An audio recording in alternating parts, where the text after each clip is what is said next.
Hi everybody. Tomorrow you're going to be taking the writing prompt for the CMT, and tonight's homework has you practicing a little bit of the pillar that social studies students are really familiar with that we use in class all the time. The first thing I want to point out is that on the pillar we use numbers. In class we do this all the time in social studies. You can see the 2s and the 3s and the 4s. And this is because we use the same strategies we use during power note-taking. So 1 is our topic, which you don't see in this particular portion. 2 are our reasons or main ideas. And then 3s and 4s are when we get really specific with details and examples. And so what I'm going to do for you right now is I'm going to walk through filling out of one reason or main idea for a sample prompt. So let's pretend that I was given the prompt, what is your favorite sport? My choice would be basketball, and I'm going to fill out one main idea the same way that you should fill it out when you take the prompt tomorrow. So for my first main idea, I'm going to choose the slam dunk. Okay, and now I'm going to talk about why the slam dunk to me makes basketball so great. So one example or detail that I'm going to give is I love an alley-oop. An alley-oop is when one player throws the ball up in the air and the other one grabs it in midair and throws it in the basket. And I'm going to give another detail. I love it when short guys even shorter than me, are able to jump really high and dunk. I also love the dunk contest, which just happened a couple of weekends ago in the NBA. And I also am amazed that sometimes players dunk the ball so hard they actually shatter the backboard. And what you should be doing when you get ready for your prompt is you should be filling in first all of your 2s, your 3 main ideas. Then you should be filling in 3s. That means you'll have at least 1, 2, 3, 4 details for each main idea.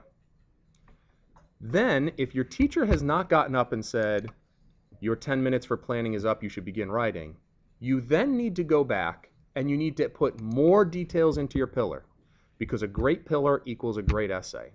So now I'm going to go back in, and assuming that I've already done this for my other 2 main ideas, I'm going to now go back in and I'm going to start filling in these 4s for each detail. So I'm going to go back up and I'm going to give an example.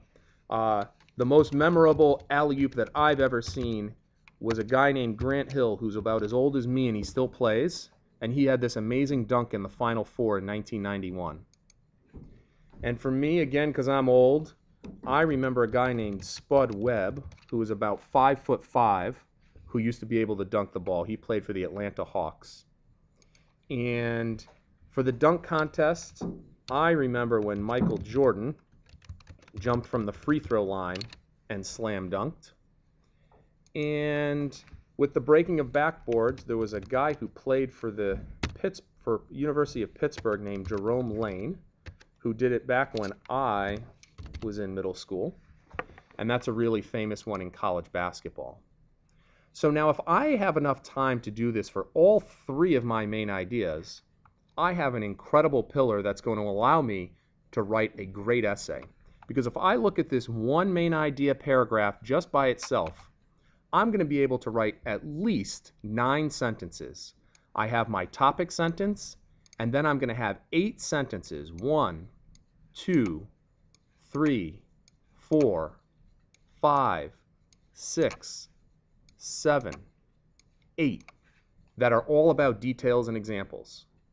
And if I'm able to write at least 9 sentences for each of my main ideas, I'm going to write a great essay. Now, your job is to flip this paper over, and you're going to answer the prompt question. If you could spend all weekend with anyone in the world, who would it be? Why?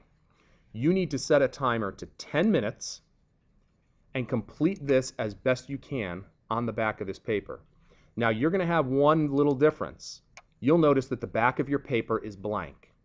The first thing you need to do is you need to draw in a pillar that looks something like this. And to be fair, you really only need to draw in the 3 boxes or sections that go with the main ideas. This top introductory box, you really don't need to draw in. And you don't need to draw in the concluding paragraph box. You're focusing on what are my three main ideas, what are my, at first, 4 details underneath each, and then if your teacher hasn't said anything, if those 10 planning minutes aren't up, you're going to go back and add more details like I did right here. So flip the paper over, set the timer to 10 minutes, and practice that prompt because you're going to crush the essay tomorrow. Good luck.